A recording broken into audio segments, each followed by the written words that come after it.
started to pull some of those aircraft out of there. Same thing with the Helldiver. We still have them on these carriers, for sure. And I don't remember exactly what the layout is, but it was significantly less in 45 than it was in 44. And the reasons for this are because these fighters, in particular, the Corsair, can carry a load. I mean, they can carry 500-pound bombs. They can carry 500-pound bombs and rockets. These things are beasts. Hellcats can do the same. So you've got these multi-purpose attack aircraft, and that's exactly what they are. You know, they're a fighter plane that obviously can kill Japanese fighters or Japanese aircraft, period. They're two of the best fighters of the war, the Hellcat and the Corsair, and they're both beastly aircraft. They can carry bombs, they can carry rockets. So why wouldn't the Navy just fill the decks with these things? Because, oh, by the way, the kamikaze threat's only getting worse. And a Helldiver, it might get lucky and shoot down a kamikaze, but let's be real. Most of the killing of those kamikazes is done by F-4Us and F-6Fs. So let's load up the decks with these multi-purpose aircraft. That's a significant, and you touched on it 20, 30 minutes ago, this is a significant operational shift for the U.S. Navy that continues throughout the war. And it's because of the kamikaze threat. But it's a multi-purpose aircraft. Yeah, in modern parlance, these would have been F&A 6Fs, right? For a fighter and attack, like an F&A AT is a fighter and an attack airplane, right? But we didn't use that terminology back then. It was a fighter. So, yeah, F6F. And so they can't do dive bombing. I don't think they have the drag, flaps and things like that for an 80-degree bombing. I don't want to say no, but I mean they don't have the dive brakes. No, that's for certain. But I mean, I guess if a pilot's a hot enough stick, he can try a pretty steep dive. But I mean, that's not what they were built for. They're going to lay place no matter what, though. Yeah, agreed. I just felt like we should point that out because it's such a drastic shift from what we've done in the past, even as recently as 44. But I mean, you look at 42, 43, and early, and even in the late 40, really. We're relying on dive bombers, be they Helldivers or SVDs, and Avengers to do our ship killing, and we're not. Yeah, I don't remember if Trent Hone's book, Learning War, talks about this, but what a remarkable point to make, Seth. So I'm really glad you made this point, because, again, the ship threat is virtually eliminated by this point. And we're not talking about a year in the back. We're talking about months in the past, right? Right. Exactly. And the greatest threat to our fleet at this point, and frankly, the greatest threat to anybody ashore, are the fighters, the kamikazes against ships, and the Japanese fighters against land targets. So what do? You take the aircraft off the carriers that are primarily focused on anti-ship, and you replace them with the airplanes that can do some anti-ship, but really address the new emerging threat of kamikazes and air-delivered attacks against ground targets. And we did that within a month or two of recognizing the changed threat. That's incredibly fast learning, folks. That is learning war. And that is the conditions that Nimitz had established in the Pacific theater that maybe happened in Europe. You're the European expert, I'm not. But I don't know of many instances where we adapted this quickly anywhere but here. And credit Nimitz for figuring this out and making the conditions where this kind of modification could happen almost real time. Yeah, I mean, again, exactly to your point, this is January 45. The turkey shoot was in June of 44, so it's, 6 months and 2 days, in the recent past. Late was just 3 months ago. So, I mean, this is incredibly rapid in terms of the change in doctrine, really. I would dare say doctrine. That whole FA-18, this is F6, this is where that began. And it was as a result of the Navy recognizing, and the Marines too, by the way, recognizing that the kamikaze threat is the most dangerous threat to the U.S. Navy right now. We need fighters. Oh, and by the way, these things can do a lot of different stuff and just shoot down Japanese aircraft. So after having left the area, Halsey struck Formosa again on the 21st, and the strikes that occurred, the weather for once, was good, and 104 Japanese aircraft were claimed destroyed on the ground alone.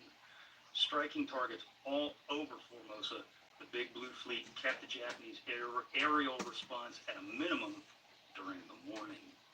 Takao was hit again, this time with great results. You remember a few days before, Halsey had taken a swipe at Formosa and was less than pleased with the results because of the poor weather. However, today is different. A further 10 ships are sunk by Task Force 38, including 2 freighters, 2 passenger ships, and 5 more tankers. 5 additional ships were damaged but not sunk in Takao Harbor. For the majority of the day, the Japanese aerial response to Halsey's strikes were negligible. All morning long, the Japanese were kept on the deck. That changed in the afternoon. For the first time since Halsey's Third Fleet had left Ulithi on December 30th, 1944, Japanese aircraft attacked the Big Blue Fleet, and they made the U.S. Navy pay for the success of the previous week. Bill. Yeah, this is bad. So for 3 weeks, the Task Force 38 had been free of Japanese attacks. Despite rampaging all over the South China Sea, the fleet had remained undetected and had not suffered through any attacks on any of the ships in force, which is rather amazing when you think about it. Moving as rapidly as they did, the fleet was quite literally a moving target that the Japanese simply could not locate. Not for lack of effort, just for lack of luck. All that changed on January 21st, 1945.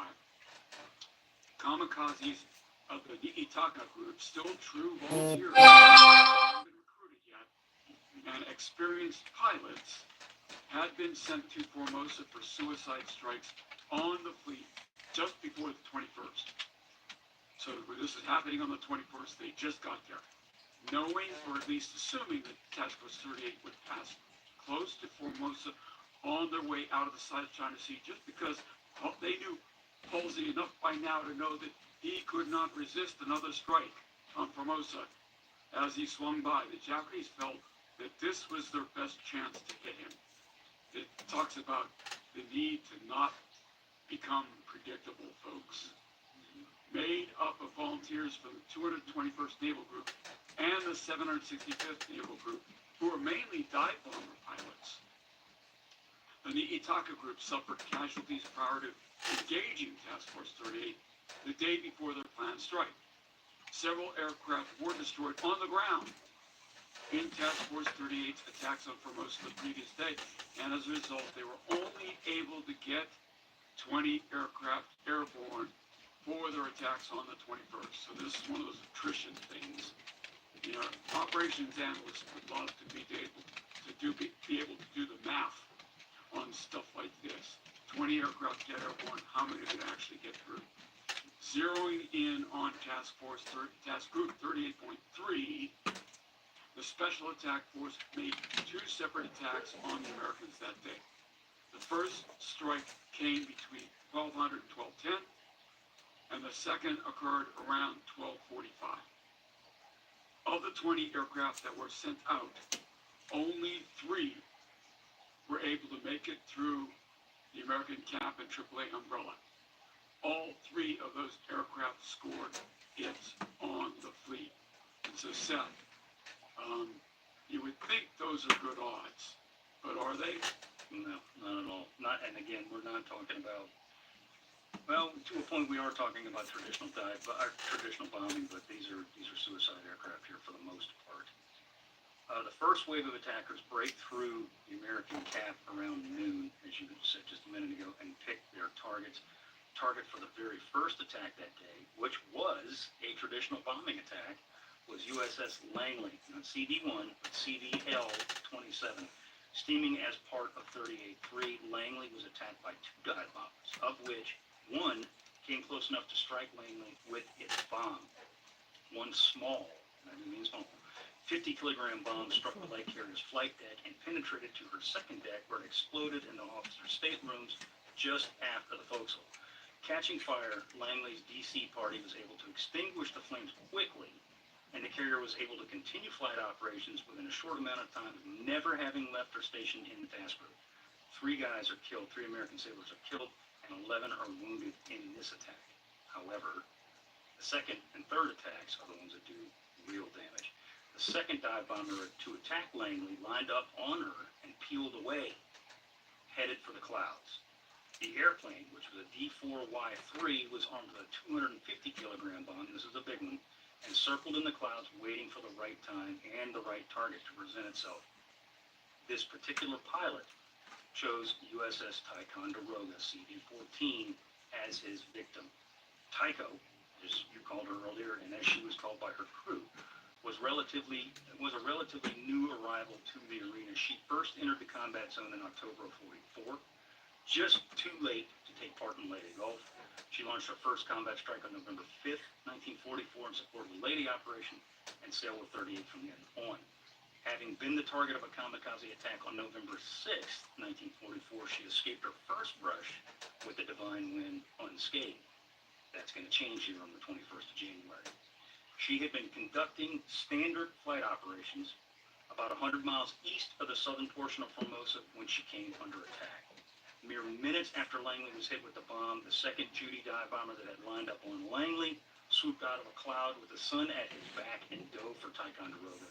Before the ship's gunners could respond, the Judy plowed through her flight deck abreast of the number 2 5-inch gun mount. The suicide aircraft's bomb penetrated the flight deck and exploded in the hangar deck amidst American aircraft. Bad news, Bill. Big time. Yeah, it is. Yes, the aircraft in the hangar deck immediately caught fire, as you would expect, with smoke billowing through the whole inner flight deck and the sides of her hangar deck. Her DC party fought the flames, but the direction in which the ship was going caused the smoke to obscure view and hamper the firefighting efforts. Of course, so what do? You change course.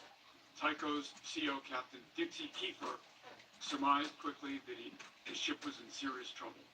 The flames in the hangar deck were rapidly spreading to near out-of-control status and nearing the fuel lines, which could be catastrophic. Ingeniously, Kiefer ordered that the ship's course be changed so that the smoke would blow away from the ship in the wind, temporarily causing Tycho to break formation. The trick worked, as firefighters were able to battle the flames quicker. Second, he ordered the magazines and other compartments on the port side be flooded so as to give the ship a 10-degree list to port, thus allowing the flaming black gasoline to pour from her open hangar deck into the sea.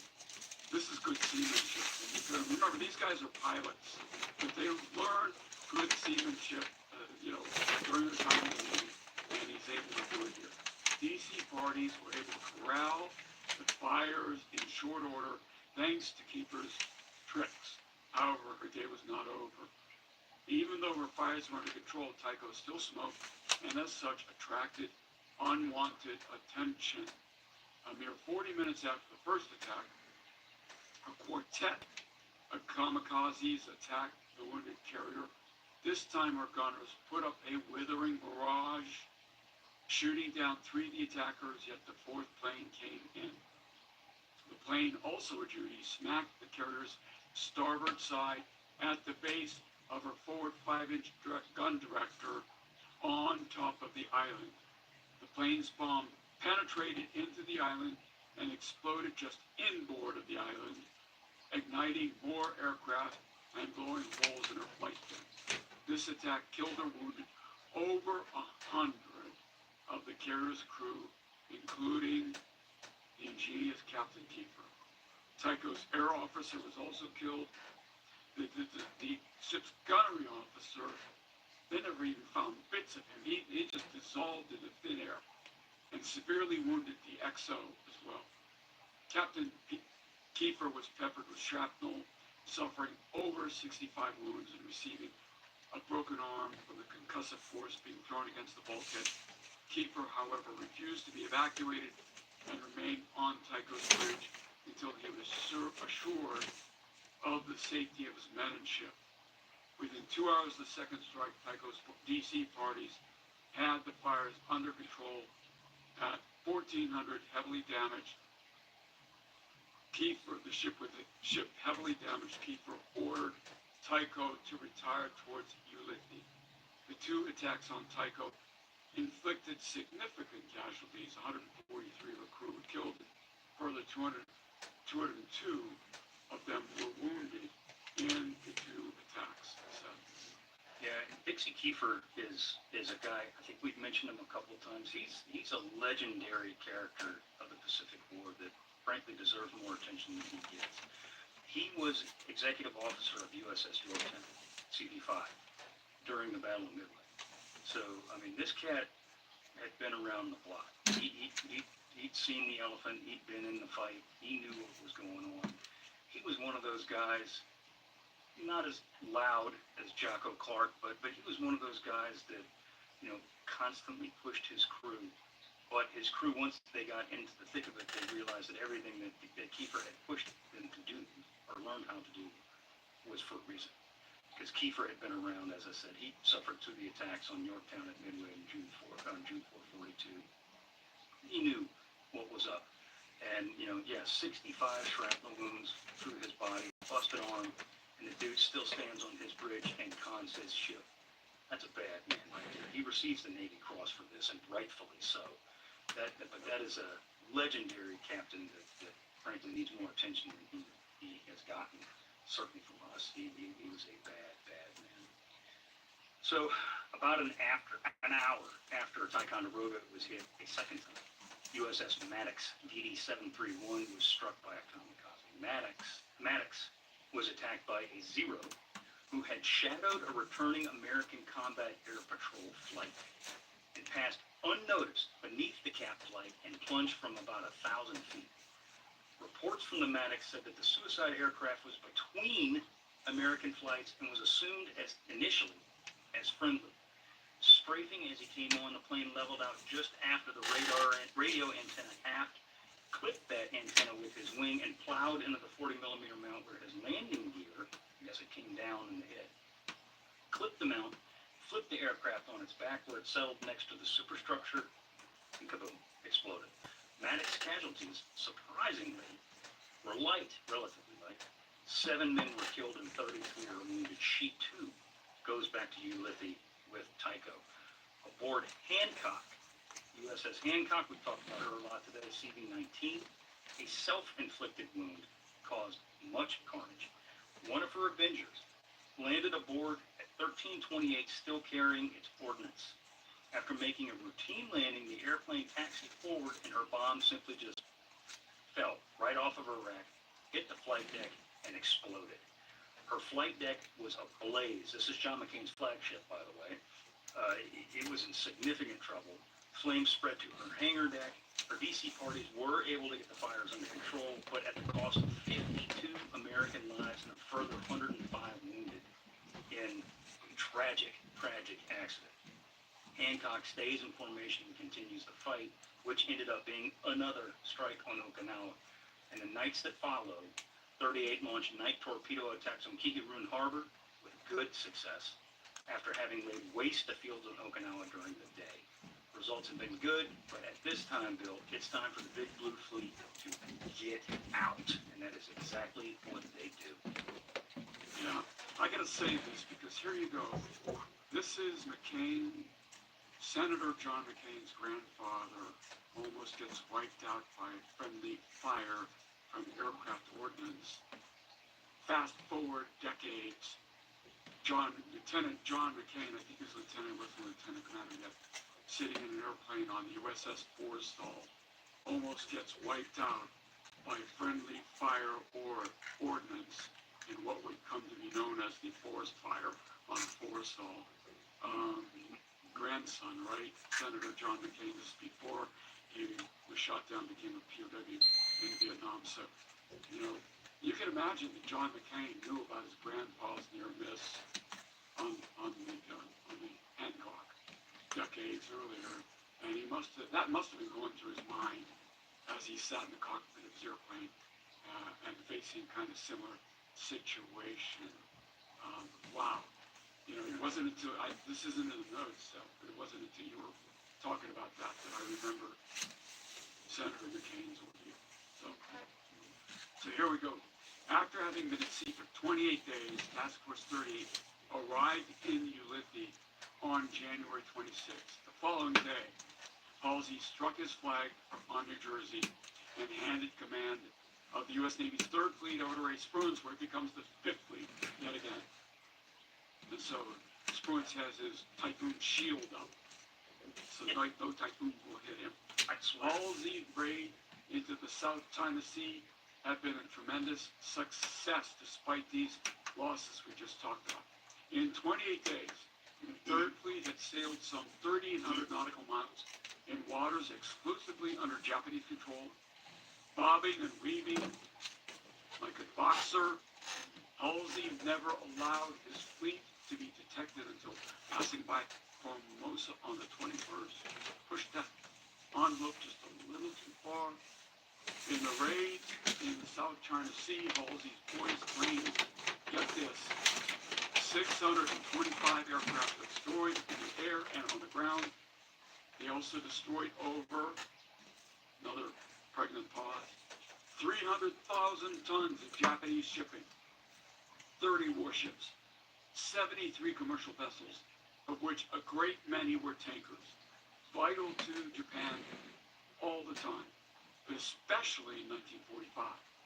175,000 of those 300,000 tons were Japanese tankers, making January 1945 the worst month of the entire war in terms of Japanese tanker losses.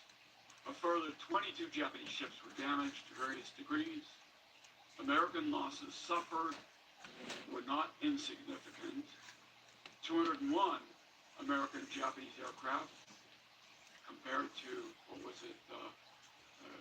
600 and something? Yeah, 201 American aircraft, Japanese aircraft, 625. American aircraft were lost, 201, with aircraft losses, air crew losses sitting at 167. Not insignificant.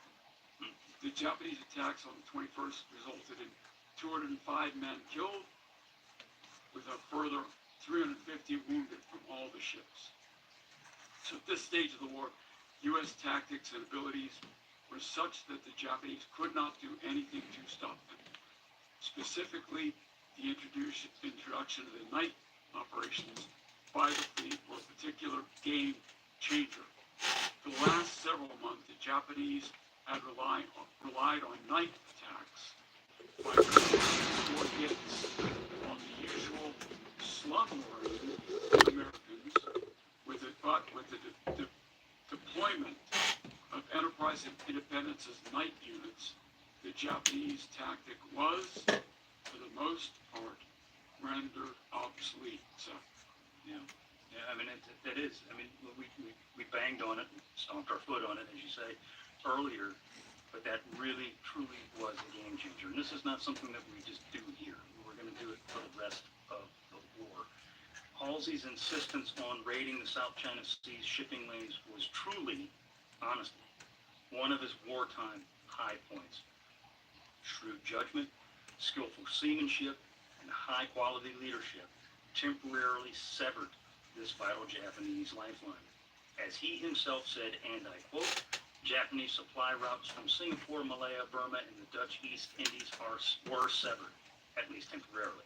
Japanese oil shipments from the area to Japan were cut by 50% because of Halsey's raid. I'm going to say that again. Japanese oil shipments from the area to Japan were cut by 50% because of Halsey's raid. Other items such as foodstuffs and other raw materials also drastically fell in numbers, putting even more stress on the Japanese. That temporary title that Halsey himself said that the temporarily severed would become almost permanent once United States Army Air Force's bombers stationed in Mindoro and Luzon began routinely patrolling the area and attacking anything that floated. B-25 gunships, in particular, became very deadly in attacking Japanese merchant ships that dared to show themselves in daylight hours. After 38 leaves the area, Army Air Force's bombers began a significant bombing campaign on Formosa that essentially snuffed out Halsey's playground as a major Japanese air base for the remainder of the war. Just before Ray Spruance took command again, Halsey sent the following message to his sailors, and I quote, "I am so proud of you that no words can express my feelings. This has been a hard operation. At times you have been driven almost beyond endurance, but only because the stakes were high, and the enemy was as weary as you were, and the lives of many Americans could be spared in later offensives if we did our work well now. We have driven the enemy off the sea and back to his inner defenses. Superlatively well done, Halsey." Bill Halsey would be back to take command of his fleet again, and when he does, Bill, his next target is going to be Japan itself. We bagged on Halsey here and there, and rightfully so. But, again, given the opportunity and the right set of circumstances, he proves that A, he does have a gift for strategy every now and then, and B, he's a hell of a commanding officer. There's no question. Yeah, we rightfully accused him, basically claimed that the war had passed him by, and that between 42, when he was exactly the right guy, exactly the right time, and 44, and I'm thinking Leyte here, Yes. that he wasn't the commander that he had been previously. He failed to learn. I think he did learn from Leyte, Yes. which made him better. So I'm not going to back off those comments that the war had passed him by, but I also want to point out that this was strategic, which he was always good at. It was the operational stuff, the mano a mano stuff, where you're going after a fleet, where he was, let's just say, less than insightful during Leyte, and here, I mean, he was largely combating shore-based installations. And so again, I don't see any reason to change my assessment that the war had passed them by as far as fleet operations go. What do you think, Seth? So here's my thing. Halsey makes several mistakes. We all know this. Leyte Gulf is one. And again, I'll stand by my original statement. When we did our Leyte Gulf series, he wasn't the only problem. He was part of the problem, because Kincaid had his issues too. That being said, he did screw up in the typhoons, but stuff happens. My thing is between October 44 and now, it's very clear, in my opinion, that Halsey, like something, the ball will think and goes off, and he does lead. He's always been a leader. There's no question there, but he does operate Third Fleet exactly as it was designed to operate. This long-range, roving, just world-beating, ass-whipping force. And that's exactly what he does. And he knows the tools that he has in his hand by now. Which, and I would argue, and I agree with you, I would argue that in October 1944, I don't think he had really kind of grasped all the tools that he had in his hand, because this was the first time he'd gone back to sea since 42. However, by January 45, I would argue that, yeah, okay, I think he understands the power that he has in his grips, and that's displayed in the way that he attacks Cameron Bay and all along the coast of Indochina. As we said, some 450 miles, he's got his striking force spread out, hitting multiple targets at one time. He doesn't send 800 aircraft into Cameron Bay. He sends them all over the coast. So he's keenly aware of the size, the power, and the range of Task Force 38 at this point, I think, and that he's using it exactly as it was supposed to be used. So I think he does evolve. Like anybody else, he's going to learn, hopefully, and evolve, and I think at this point he has. You also said the B-25s were successful in attacking ships at sea, which of course Midway took great credit for, but it was a myth. Guadalcanal, that whole campaign, they were completely ineffective. What changed there? Well, I mean, the 25, well, there are several things that changed there. One were not just Americans, but, the Americans learned the tactics from the Aussies and the skip bombing tactics, masthead heightened bombing tactics that were not only used by B-25s, and I'm talking about the AAF, the American Army Air Forces. learned this stuff from the Brits, the Dutch, not the Dutch. They learned this stuff from the Brits, the Aussies, and the Kiwis, and we took it and basically said, okay, what are you doing? How are you doing this? Okay, cool. This looks like it'll work. And they really deployed this, the B-25s do. They really deployed this initially for the Americans in the Battle of Bismarck Sea. We did an episode on that, and they just pound those Japanese ships that are coming through Bismarck Sea. And then the gunships that we were talking about, of course, there's a lot of developments there, but the main guy who's involved in that is a gentleman named Pappy Gunn. We've talked about him very briefly here, and we should probably do an episode on him because that's a really cool cat. But Pappy Gunn had his fingers in the development of essentially what's called, the B-25 gunship, loading the noses of these 25s with basically as many automatic weapons as they could cram in there, and making these things these flying, merchant commerce destruction vehicles. That's exactly what they are. Because strafing a tanker or a cargo ship, a 50 caliber machine gun or a 20 millimeter, or in some cases even a 75 in the nose, they're going to do some significant damage as opposed to hitting a battleship. They're not going to do much, but against these cargo and tankers, they're going to light them up, and that's what they do. They just keep the pressure on them. Good. So that helps. So, Bill, you got anything else you want to add to this one? I thoroughly enjoyed researching and writing this one. I thought this one was I thought it was fun. We've had a lot of really depressing episodes in the recent past. This gets back to our bread and butter, which of course is the Big Blue Fleet. And this one it was nice to get back to home, if you will. Yeah. I just want to calibrate. Remember, folks, we've already done the Iwo Jima episodes. Of course, Ray Spruance is in charge of the 5th Fleet during that battle.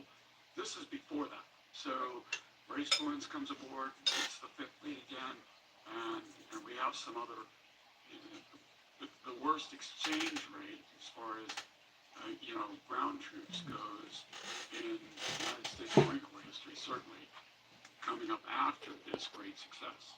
So I want to make sure you keep that.